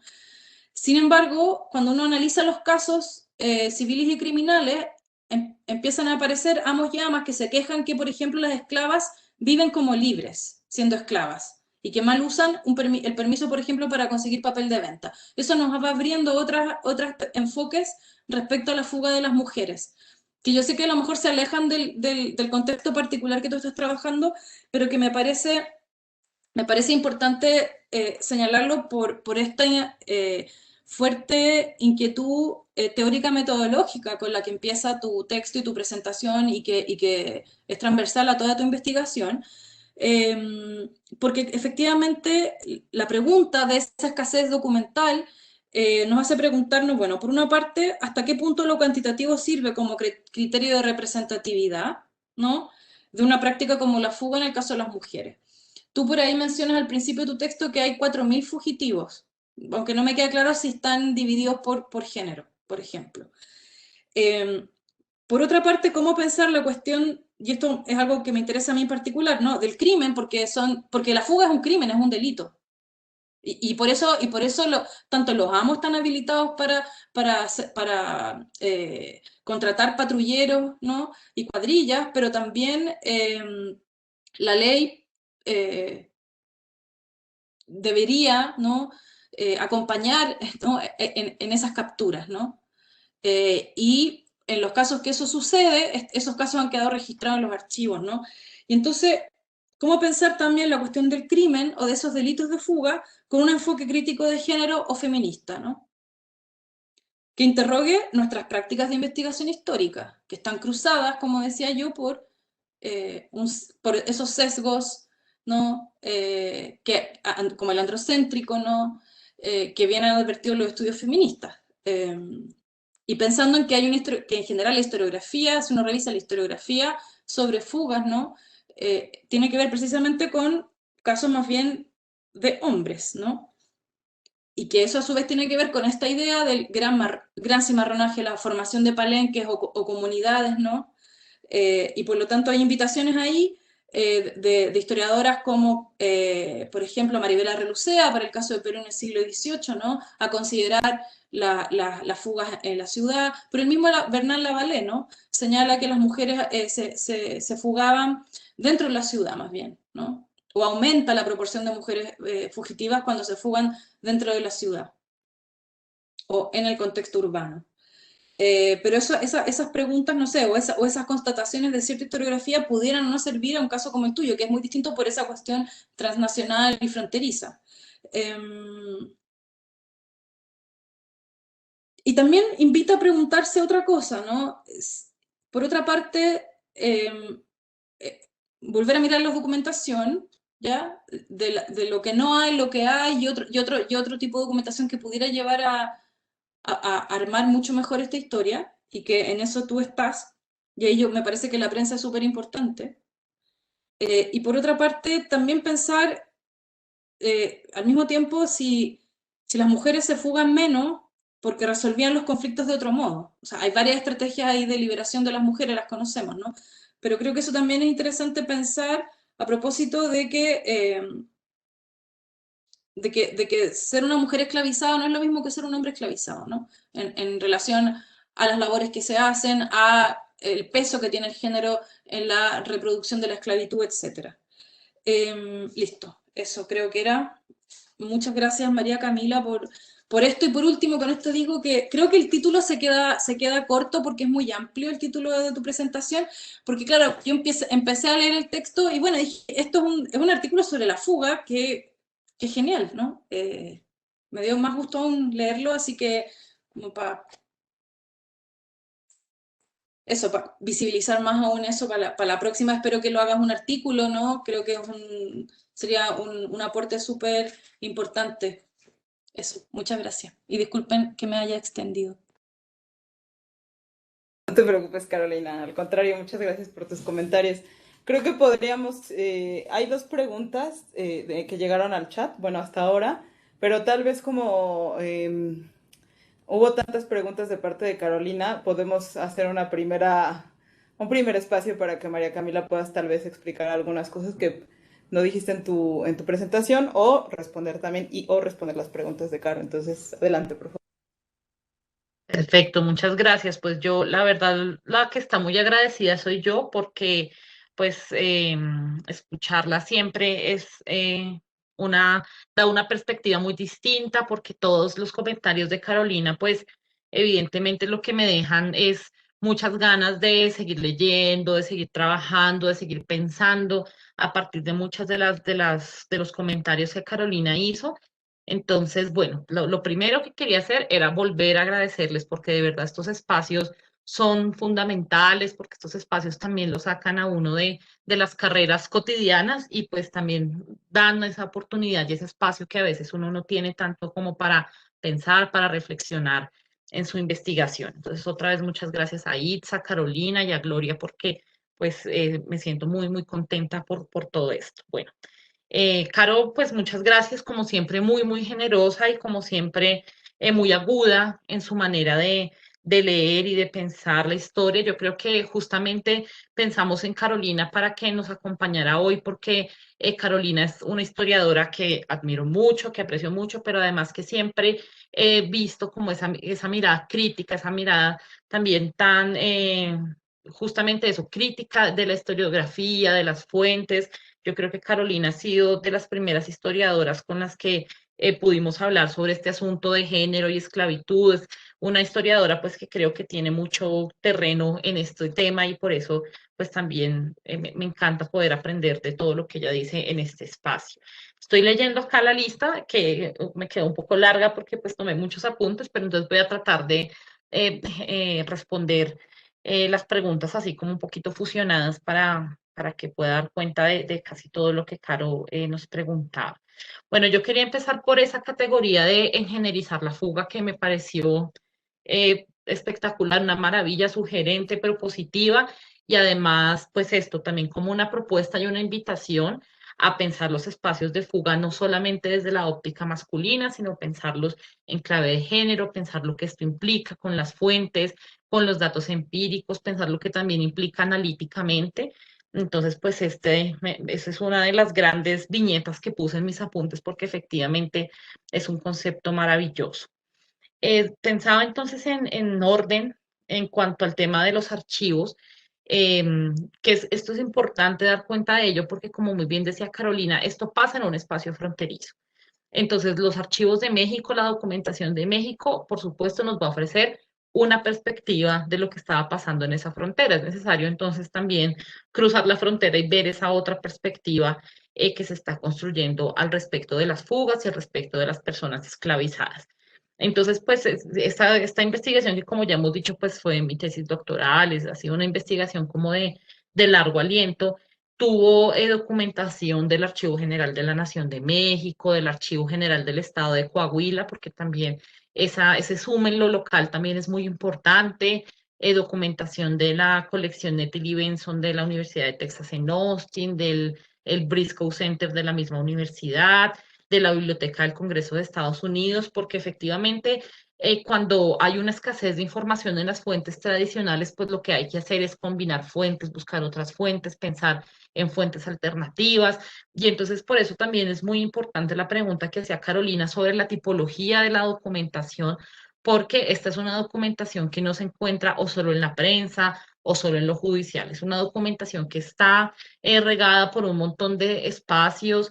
Como muy bien decía Carolina, la prensa fue fundamental. A mí me pareció muy importante lo que decía un autor que se llama Andrew Torkett, que es especialista como en las plantaciones de Texas, y él decía que para pensar el siglo XIX estadounidense es tan importante la prensa porque un periódico que pareciera de un condado perdido, sin comunicación, un condado como no muy relevante económica y políticamente, termina circulando por todo el país. Un periódico de ese condado del sur luego es replicado por un periódico en Chicago y otro en Nueva York, y entonces eso lo que nos muestra es que la prensa en el siglo XIX en Estados Unidos tiene unas redes de comunicación tan grandes y tan profundas que todo el tiempo las noticias se están repitiendo, están circulando. Entonces la prensa allí pues cobra una importancia muy grande porque en ese contexto pues tiene un impacto muy grande en la opinión pública. Por otro lado, pues los documentos judiciales también son una tipología importante para mí, pero no en cuanto a los litigios o estos otros asuntos que también tienen que ver con la investigación sobre poblaciones esclavizadas, sino más con esos conflictos fronterizos. Documentación que se empieza a producir por la clandestinidad de los fugitivos, por la presión de Estados Unidos para que las autoridades locales devuelvan a los esclavizados, muchas cartas que las autoridades locales escriben con las autoridades del centro de México para avalar esas prácticas de refugio. La, las cartas son muy importantes en todo sentido, las cartas entre los funcionarios locales, las cartas con las autoridades nacionales, las cartas que se cruzan también diplomáticamente con las autoridades de Estados Unidos, las cartas en general también fueron una documentación clave. Y sobre todo, me parece que sobre el Archivo General de Coahuila hay mucha documentación de gobierno, pero que es una documentación que surge del ejercicio cotidiano de la autoridad, no es una documentación que se pueda clasificar en un fondo tan específico como negocios, justicia, sino que surge del día a día de la actividad política, de noticias muy espontáneas de hoy llegaron a esta villa tres hombres negros y una mujer negra huyendo de la esclavitud y les di refugio. Y son entonces esas notas que surgen como un poco más espontáneamente del ejercicio del día a día de ser la autoridad de una población fronteriza en la que ocurren este tipo de asuntos. Esto entonces, creo que Carolina también aquí quería hacer otro énfasis y era justamente en algo que yo señalé reiteradamente y es el archivo. Es cómo pensamos también el archivo, pues cómo hay que pensarlo como esta institución que igual nos habla de prácticas desde arriba, nos habla de cómo el Estado, el gobierno lee a las personas y entonces cuando no son leídas desde esas instituciones nos quedamos sin esa información. Yo por eso también había en el texto que Caro leyó tenía una reflexión al final sobre algo que dice Stephanie Camp, y es que también habría que pensar que la acción política de las mujeres en las plantaciones del sur iba más allá de las fugas y también tenía que ver con esas redes familiares, esas redes solidarias, esas redes de comunicación, esas redes en lo doméstico, que finalmente parecieran que no son arenas políticas, pero sí lo son. El problema es que las fuentes desde el lado de México no nos permiten leer esas sociabilidades, esas acciones políticas más localizadas, pues por las dificultades metodológicas que ya hemos dicho que tienen las fuentes. Esta otra pregunta que hacía Carolina sobre la vigilancia de los fugitivos me parece también muy importante, porque creo que, como ya decía, a veces no le damos la dimensión a lo que implicaba la vida cotidiana de una persona esclavizada en una plantación, por ejemplo, de Texas, por ejemplo, de Luisiana. A mí, como esta perspectiva más desde la vida cotidiana de la persecución, del miedo al castigo, etcétera, me la ofreció la obra de Solomon Northup, la de 12 años esclavo, la que es famosísima porque se hizo película, porque Northup todo el tiempo hace narraciones muy desde su perspectiva sobre el miedo a la fuga, sobre el miedo a ser perseguido, sobre el miedo a ser castigado. Y cuando yo leí esa fuente, que por cierto también menciona allí unos casos que tienen que ver con fugarse a México, empecé a pensar como con mucho más profundidad este asunto, lo que implicaba vivir en una geografía del confinamiento donde uno es una persona que por su apariencia física, por su color de piel, todo el tiempo está siendo vigilado, todo el tiempo está siendo sospechoso de haber hecho algo malo, todo el tiempo tiene que comprobar que tiene un pase para moverse fuera de la plantación, que tiene un permiso para ir a la iglesia, que tiene un permiso para visitar un negocio, una tienda. Es impresionante pensar esta dimensión entonces de una vida en el confinamiento, una vida que todo el tiempo te hace sujeto de persecución policiva por parte de las autoridades, pero también por parte de estos ejércitos, por parte de esas sociabilidades que también creaban los esclavistas y los propietarios. Y también las entrevistas a quienes fueron esclavizados en el siglo XIX que se hacen en el siglo XX, como el caso de Sally Rowe que vimos ahorita, también nos hablan de esa dimensión de la vida en la persecución. En particular, hay casos que hablan de este episodio de los perros, que a mí también me impresionó mucho. Este episodio que cuenta un entrenamiento sistemático de perros para perseguir personas esclavizadas, para perseguir personas que se sospechaba que se iban a fugar, que se sospechaba que se estaban moviendo por donde no era. Entonces también creo que eso es impactante. A mí me impactó en particular sobre las narraciones de las fuentes, todo el tiempo hablando de esos perros que entrenaban para morder, para perseguir, para cazar, para violentar a las personas que eran sospechosas de esclavitud. Entonces tenemos un contexto de mucha violencia cotidiana, mucha violencia simbólica también, Y en ese caso, pues tenemos que sumarle que los esclavistas entonces contrataban a capataces, a blancos pobres o gente que no poseía ni plantaciones ni grandes extensiones de tierra para que hicieran esta labor de ser cazadores de esclavos, como se llamaban esos ejércitos privados. Se pagaba recompensa por ir a secuestrar a las personas y devolverlas, entre comillas. Eran recompensas altas. En los anuncios de prensa también se pueden ver cómo esos precios van variando, porque nosotros que cotidianamente hemos visto como en América Latina en el siglo XIX quizás la esclavitud no genera estas rentabilidades económicas tan grandes, pues en el caso de Estados Unidos, al contrario, tenemos que la esclavitud es muy, muy rentable, incluso hasta mediados de la década de los 60, y lo que se puede ver también en los anuncios es cómo los precios van incrementándose a medida que pasa el tiempo. Empiezan entonces a notarse esas restricciones por las aboliciones en el resto del mundo y allí los precios de las personas esclavizadas empiezan a subir, empiezan a ofrecer recompensas más caras a quienes cazaran, entre comillas, a los esclavizados. Y entonces esto es un negocio realmente muy lucrativo porque las personas que viven de esto a veces tenían recompensas también del gobierno, solamente con dar noticia que ya habían recapturado a las personas, recibían el dinero para reenviarlas a la plantación. Entonces realmente era un negocio muy lucrativo. Y como decía Carolina, que también es muy importante, paralelamente a esos ejércitos privados, a esos grupos de cazadores, estos como mercenarios, pues también las autoridades tenían allí un papel muy importante. En el caso de Estados Unidos, algo que hay que tener en cuenta es que es una república federal desde su creación. Entonces las leyes son totalmente federales, las leyes sobre el castigo a las personas esclavizadas, sobre su persecución, sobre la abolición, son leyes que son estatales, o sea, son por cada estado, no son leyes nacionales, no son leyes generales, entonces aplican por cada estado. En el caso de Texas y Luisiana, por ejemplo, sí es muy claro cómo las autoridades todo el tiempo están garantizando legalmente esas persecuciones. Por ejemplo, en 1850 se pasa una ley que se llama la Ley del Esclavo Fugitivo, que permite un montón de tratos atroces a las personas que se consideran como fugitivas. Permiten la asociación de ejércitos privados, permiten castigos violentos, como es que establece muy bien quién paga qué paga el propietario, qué paga el Estado, qué pagan los mercenarios. Es una ley que prácticamente lo que está haciendo es legalizando la persecución. Lo que pasa es que la frontera nos ofrece un contexto distinto. Esas leyes aplican en Estados Unidos. Aplicarlas abajo de la frontera implica algo ilegal, implica una invasión territorial, una violación a una frontera y a una soberanía nacional.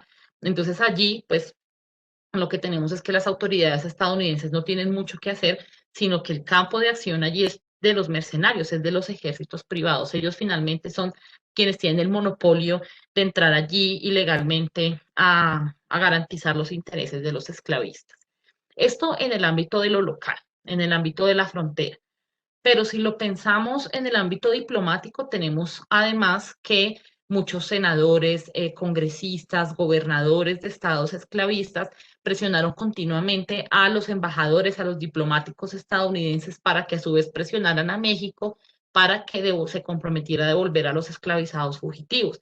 En el Tratado de Navegación y Comercio que se firma en 1831, el primero que se firma entre ambas repúblicas, había toda una negociación para que México se comprometiera a devolver a la gente esclavizada que había llegado a México. Y México denegó que esa cláusula se pusiera en el tratado. En los años 40, en los años 50, incluso en los 60, todavía la documentación nos muestra cómo los cancilleres, los ministros mexicanos están todo el tiempo en conversaciones con las autoridades y diplomáticos de Estados Unidos que los quieren obligar a que México se comprometa a entregar a la gente que se había fugado en territorio nacional. Esto lo voy a unir un poco con la pregunta que hacía Caro sobre si las autoridades mexicanas sí garantizaban ese refugio o no, esta diversidad de casos que también habíamos visto. Y es que en términos generales, en cuanto a lo diplomático particularmente, podemos ver que México siempre se rehusó a que Estados Unidos lo obligara mediante tratados a devolver a las personas que se habían fugado a territorio mexicano. En el tratado de 1831, en un tratado que se firma en los 40, en los 50, México se rehusó siempre a que se incluyera esa cláusula. pero ya nuevamente haciéndole como ese zoom en lo local, pues vemos una diversidad de casos muy, muy grande. Hay autoridades locales que sí garantizan el refugio de las personas, que les dan ciudadanía muchas veces o les dan carta de seguridad, que es un documento que equivaldría hoy a la forma migratoria que los extranjeros tenemos que tener en México. Eh, Les otorgaban ciertas condiciones para que pudieran vivir en México sin vivir en condición de ilegalidad, sin tener restricciones de movilidad ni de ciudadanía.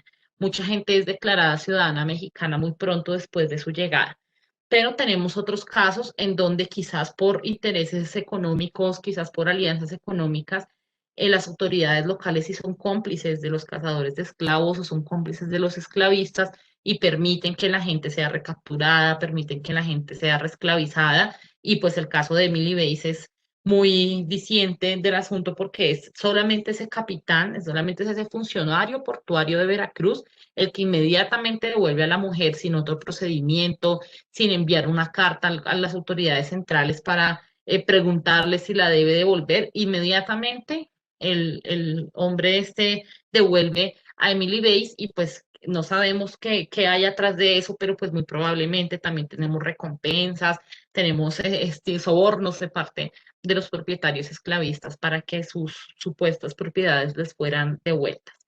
Y esto pues también, uniendo la otra pregunta de Caro, es importante pensarlo en el contexto de México como una tierra de libertad, porque cuando yo decía esto en un principio, me refería como muy particularmente a los imaginarios que los esclavizados y esclavizadas del sur de Estados Unidos construyeron sobre México, sin que esto necesariamente quiera decir que México sí era un país en el que todos adquirían la libertad, en el que el color de piel no era un causal de discriminación, en el que todas estas personas tenían una vida feliz y diferente a la del sur de Estados Unidos. Y justamente estudiar esos datos, esos casos particulares en varias décadas, pues lo que muestra es que, eh, nuevamente apelo a esto, hay una diversidad de experiencias muy, muy grande. Hay gente que efectivamente eh, estaba pensando en las narraciones de un cuaquero del norte de Estados Unidos que va a Tampico, que bueno, va a Tamaulipas y va a Coahuila también, y narra cómo, con mucha sorpresa, cómo los fugitivos en Tamaulipas en particular se habían convertido en terratenientes, se habían convertido en hombres muy prestantes, con mucho dinero, incluso en capitanes del ejército mexicano, y todo el tiempo está narrando unas historias de éxito impresionantes de gente que había vivido como esclavizado en el sur de Estados Unidos y en México se habían convertido en dueños de tierras, en miembros del ejército, en personas ricas.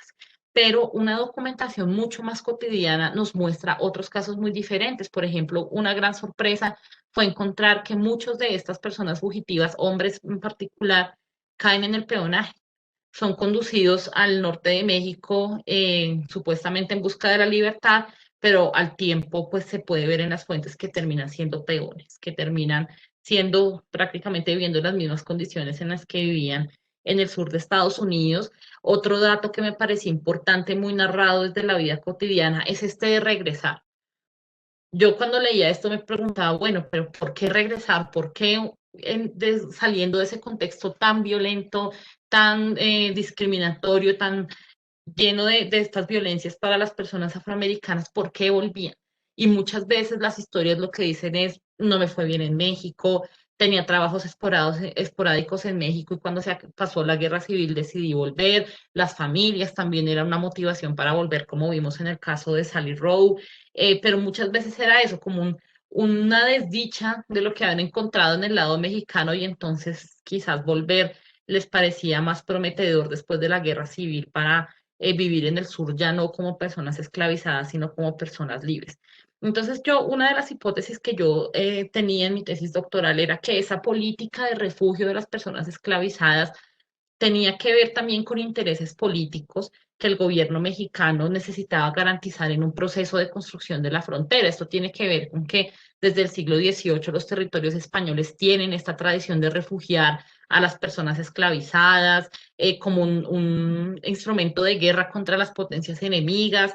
Luego, entonces, yo creo que esto también puede aplicarnos para el caso mexicano, el caso de México independiente, en el que podemos ver que las autoridades utilizan esta retórica del refugio, esta retórica de la armonía racial, esta retórica de una tierra de libertad y sin esclavitud y en el que el color de piel no importa, en esa lucha política que existe con Estados Unidos en el contexto por el territorio, por las reivindicaciones nacionalistas.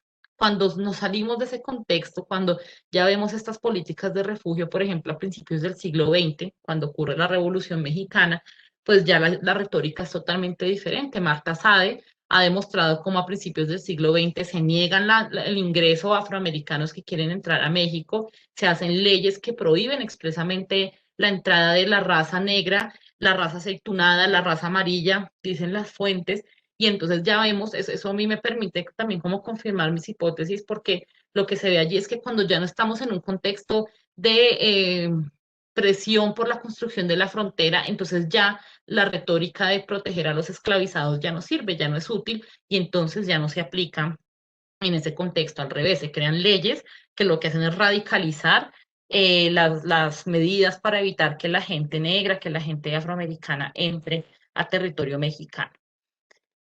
¿Qué más quería ver aquí? Bueno, yo creo que una de las reflexiones que también me llevo de tarea es pensar en los espacios desde donde se planean las fugas, que esto también me gustó mucho y que se articula con el concepto de geografías del confinamiento.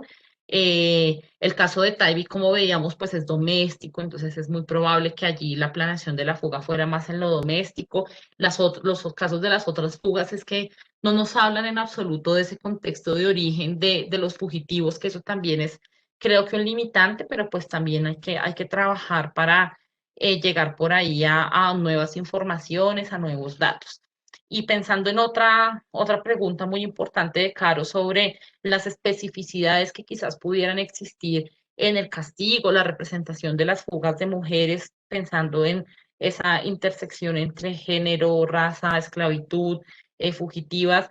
eh, Me parece muy, muy interesante porque yo no he encontrado ninguna especificidad, porque por lo menos en las fuentes en las que yo he trabajado no se hace ninguna mención a tratos particulares, a tratos específicos, más bien siempre el asunto se resuelve entre si lo devolvieron o no, si lo capturaron o no, si la familia los defendió o no, y punto final. Pero no hay datos como mucho más concretos, por lo menos en los casos que he revisado hasta ahora, que nos permitan hablar si existe esta especificidad o no existe la especificidad. Y ya, pues también fusionando otras preguntas, pensaba en esta última de la red de liberación que nos decía Carolina, si era que en el norte de México y el sur de Estados Unidos podríamos hablar de algo similar a lo que ocurría entre Estados Unidos y Canadá y el ferrocarril subterráneo y estas leyes, estas redes para liberar a las personas esclavizadas. Y yo en un principio sí sentía, al empezar a indagar las fuentes, que no, que el caso de México y Estados Unidos era muy distinto al de Estados Unidos y Canadá, porque aquí no existían unas redes clandestinas tan organizadas como las de Harriet Tubman, como las de otras personas que participaron en el ferrocarril subterráneo, pero recientemente han aparecido unas investigaciones como la de María Esther Hammack, como la de Rosanne Barcha Garza, que hablan de la existencia de estas redes, que no están todavía muy visibles en las fuentes, todavía hace falta excavar un poquito más ahí, pero particularmente María Esther Hammack hace una biografía de Sylvia Hector Weber, que es una mujer afroamericana de Florida, una mujer libre que se establece en Texas y que es una de las grandes gestoras de estas redes entre México y Estados Unidos. Allí entonces hay mucho por hacer, porque es una mujer afroamericana, es una mujer que fue libre, es una mujer que estuvo allí presente en la gestión de la libertad de las personas, entonces esto creo que es un dato de oro. La biografía que María Esther escribió de Silvia está online, entonces uno puede poner en Google Silvia Héctor Weber y ya puede ver la información de la biografía que escribió María Esther con mucho cuidado. Entonces yo dejaría hasta ahí por lo pronto y pues ya escucharíamos las preguntas del público. Solamente quiero reiterar mis muchísimos agradecimientos a Carolina por sus comentarios. Gracias, María Camila. Hay un saludo de Leticia González, que comenta que agradece mucho a las participantes por sus aportes en el seminario y que les manda muchos saludos. Y hay una pregunta de Elia Pérez que igual les manda muchos saludos y les dice que le da mucho gusto escucharles y pregunta lo siguiente: ¿se podría entonces diferenciar el sistema legal indiano desde una comparación entre los diversos regímenes esclavistas, aceptando la tesis del paternalismo ibérico y la crueldad anglosajona, dados los argumentos de los esclavos que huían de los malos tratos, a la frontera, al grado de otorgarles espacios para la libertad, dada la flexibilidad del ordenamiento jurídico que parece les permitió alcanzar su agencia propia en México? Y una segunda pregunta: ¿bajo qué circunstancias las esclavas podían optar por su libertad en un aparente sistema, entre comillas, racista y basado en una ideología del buen tratamiento? Entonces, María Camila, bueno, alguna de las dos, o las dos, pues. Muchas gracias por los comentarios, los saludos y las preguntas también a las personas que están aquí conectadas en la transmisión. Pues bueno, yo quiero también relativizar un poco eso que nos decía Elia sobre la maldad anglosajona y sobre la bondad hispanoamericana en el tratamiento a las personas esclavizadas, porque como quizás hemos discutido también en otros espacios, la esclavitud de la esclavitud nunca es buena, nunca es compasiva, nunca es generosa con las personas. Al contrario, implican sistemas de opresión extremadamente violentos, sistemas de jerarquización extremadamente violentos también. Entonces, pues habría que empezar por ahí, porque asumiéramos que no hay esclavitudes buenas, ni menos violentas, ni menos opresivas con los seres humanos. Pero a lo que yo me refería en ese caso, como el contraste más bien que me parece importante plantear allí a un lado y a otro de las fronteras, es que desde el siglo XVII, incluso en Norteamérica, en el Caribe, la corona española optó por proteger y refugiar a los esclavizados fugitivos de las coronas enemigas en contextos de guerras territoriales, quizás también con esta intención de debilitar a sus enemigos y dándole protección a posibles aliados en casos de guerras, en casos de enfrentamientos. Entonces, estas políticas de refugio no pasan por el humanismo ni por la filantropía, sino que también pasan por estas intencionalidades políticas. La corona española ve en esos esclavizados fugitivos unas potenciales armas en contexto de guerras muy violentas y por eso entonces le permite asentarse a esclavizados de las Carolinas, a esclavizados de Georgia, en territorio de Florida, justamente para lidiar allí estos problemas fronterizos. Lo mismo ocurre en el Caribe, en un contexto en el que Gran Bretaña, Francia, Holanda y España se están peleando por estos territorios. Entonces, esta política de refugios tiene una intencionalidad política, pero justamente así tengo una intencionalidad política, es también una posibilidad para las personas esclavizadas de cambiar sus vidas y de escapar de la opresión de la esclavitud. Y es por eso entonces que estos hombres y mujeres interpretan estos contextos políticos, interpretan esas leyes para su conveniencia. Yo creo que a Taibbi le importaba muy poquito si las tropas mexicanas o las tropas españolas eran mejores o no. A Taibbi lo que sabía era que cruzando la frontera habían otras formas de vivir, no necesariamente porque hubiera más bondad ni nada por el estilo, sino porque hay una política de refugio a los esclavos fugitivos de las coronas enemigas y entendiendo ese contexto lo reinterpretaban para cruzar la frontera y obtener esa libertad. Asociar a las tropas españolas con unas posibilidades de mejor trato no necesariamente tiene que ver con que así fuera, sino porque esa política de refugio había eh, profundizado esos imaginarios por parte de los esclavizados. Lo mismo pasa en el periodo post-independencia. Yo creo que esta idea de que México era una tierra de libertad hay que discutirla bastante porque muchas de esas informaciones vienen de estas personas esclavizadas que construyeron esos imaginarios, claro, tampoco sobre el abstracto, tampoco sobre la nada. Hay casos de éxito como los que hemos comentado en este caso, pero no es una generalidad, no es una política estatal, depende de muchos factores locales, de muchos factores incluso personales, como el caso del funcionario de Veracruz que deporta a Emily Bates.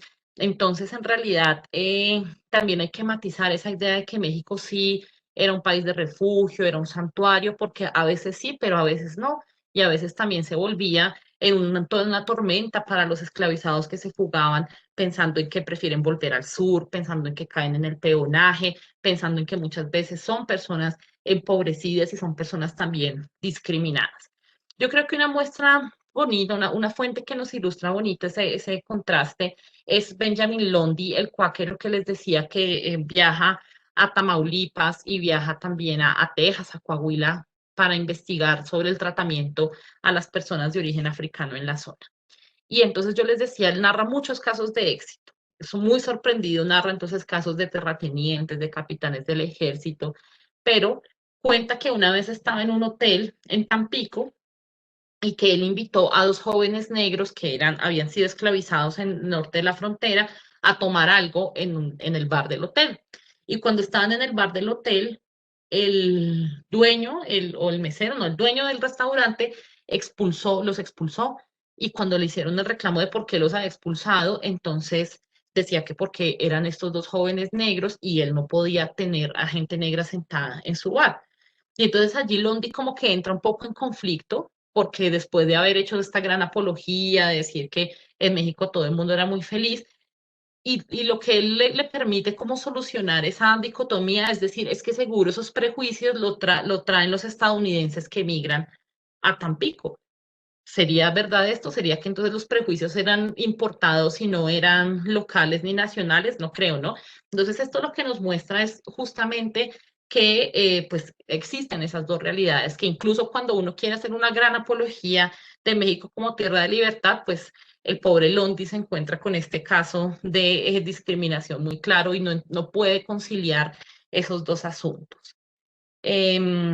Bueno, no recuerdo la segunda pregunta. ¿Cuál era, Itza? La Perdona. segunda pregunta era, espera, aquí la tengo. ¿Bajo qué circunstancias las esclavas podían optar por su libertad en un aparente sistema racista y basados en una ideología del buen tratamiento? Bueno, en Estados Unidos, particularmente en Texas, es muy interesante ver cómo cuando Texas se independiza de México, radicaliza profundamente las leyes para obtener la libertad.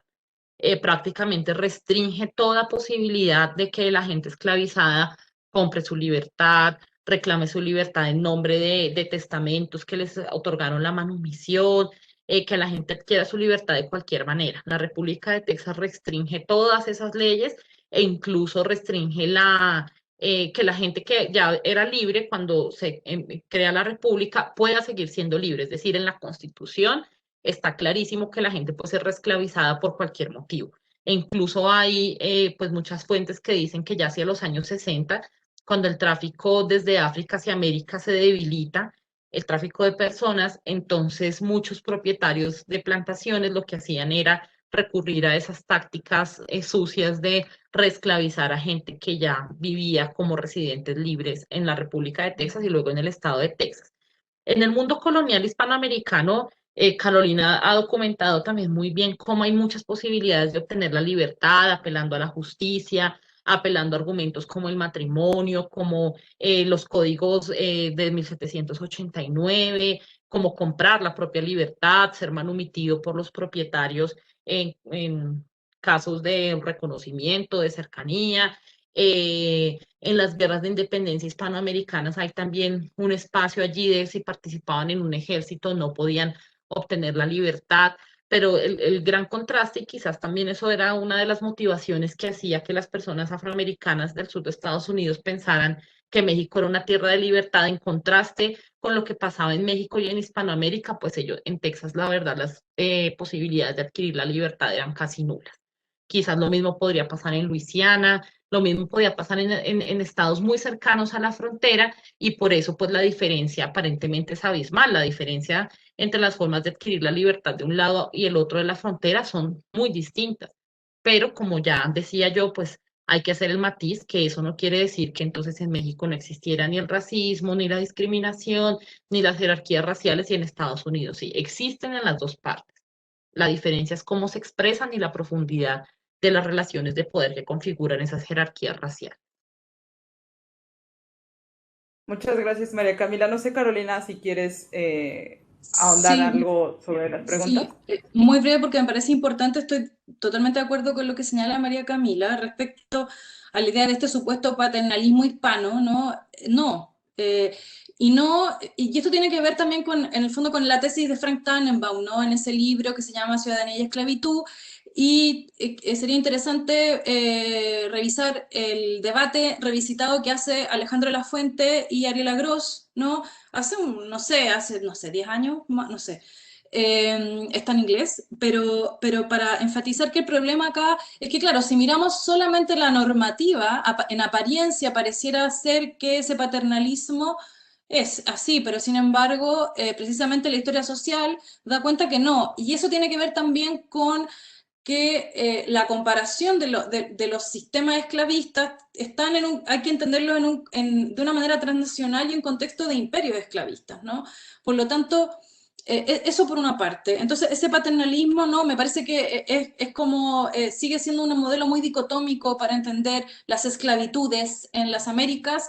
Tenemos que pensar también que en el caso, por ejemplo, en el caso de la América colonial, hay que pensar también cómo las esclavitudes africanas, ¿no? De personas esclavizadas de origen africano se articulan con las indígenas. Recordemos que en algunas zonas de frontera, estoy pensando en el norte de Nueva España, en el sur de Chile, durante todo el siglo XVII hay esclavitud legal indígena y eso se va a ver reflejado en algunas familias, ¿no? Entre comillas, de personas mestizadas, ¿no? Muy entre comillas, porque creo que la categoría de mestizo también es otra categoría muy compleja, pero donde precisamente familias de personas identificadas como mulatas, por ejemplo, van a decir, no, mi abuela en realidad es india, en el siglo XVIII, ¿no? Mi abuela del siglo XVII es india y ya no hay esclavitud indígena, así que soy libre. Entonces, hay complejidades muy interesantes ahí y fuertes que en una mirada a la documentación judicial, por ejemplo, o en escribanos, ¿no?